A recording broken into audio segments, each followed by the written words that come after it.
Kota Ambon kembali masuk ke zona merah.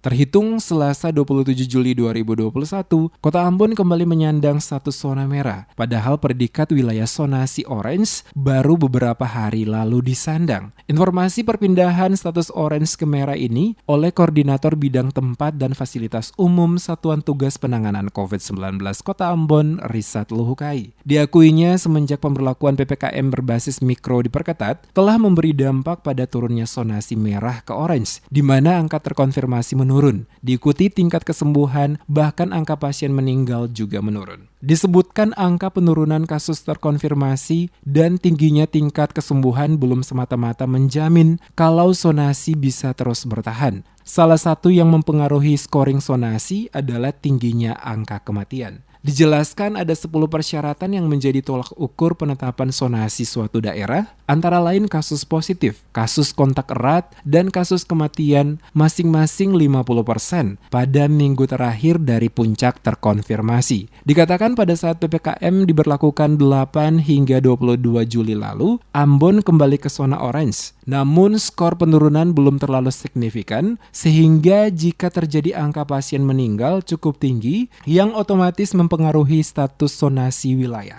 Mengamati perkembangan COVID-19 di Kota Ambon, sampai dengan tanggal 26 Juli 2021, secara akumulatif jumlah kasus sebanyak 8.349 kasus. Rinciannya terkonfirmasi untuk suspek dan positif 2.685 kasus. Pasien yang dirawat 2.677, sedangkan pasien sembuh 5.527, jumlah yang meninggal 145 orang. Baru saja beberapa jam yang lalu kami dapat informasi Kota Ambon kembali lagi ditetapkan dalam zona merah ya, zona merah. Ini tentunya dipengaruhi ada beberapa persyaratan. Kalau dari secara umum itu kan ada kurang lebih ada 10 persyaratan, di mana jumlah kasus positif itu pada minggu terakhir itu harus 50%, besarnya kurang lebih harus 50% ya dari puncak, dan penurunan jumlah kasus kontak erat itu dari minggu terakhir itu sebesar 50% juga, dan tingkat kematian juga itu juga sangat kritis sekali ya, itu sangat berpengaruh.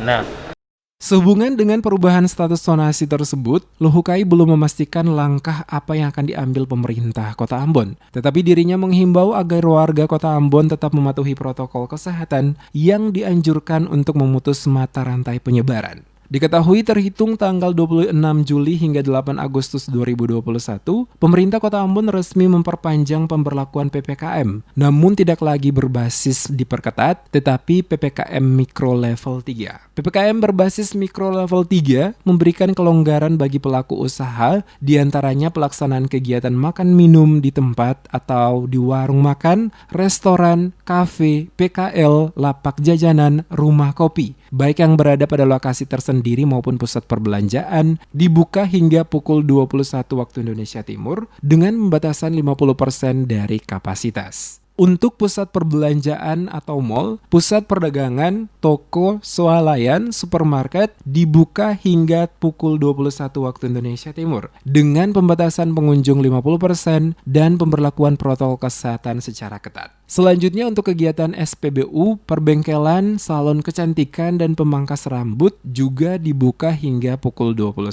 waktu Indonesia Timur. Sedangkan pasar tradisional dibatasi jam operasional hingga pukul 20 waktu Indonesia Timur. Untuk transportasi umum tetap diberlakukan pembatasan 50% kapasitas dan jam operasional mengikuti SPBU. Selain perubahan tersebut, aturan PPKM Mikro Level 3 lainnya masih sama dengan PPKM berbasis mikro diperketat, yakni kegiatan pembelajaran di sekolah dan perguruan tinggi, kegiatan ibadah, acara resepsi pernikahan, termasuk aturan perjalanan orang masuk keluar wilayah Kota Ambon. Untuk syarat perjalanan orang masuk keluar Kota Ambon masih sama dengan instruksi wali kota sebelumnya, tidak ada perubahan.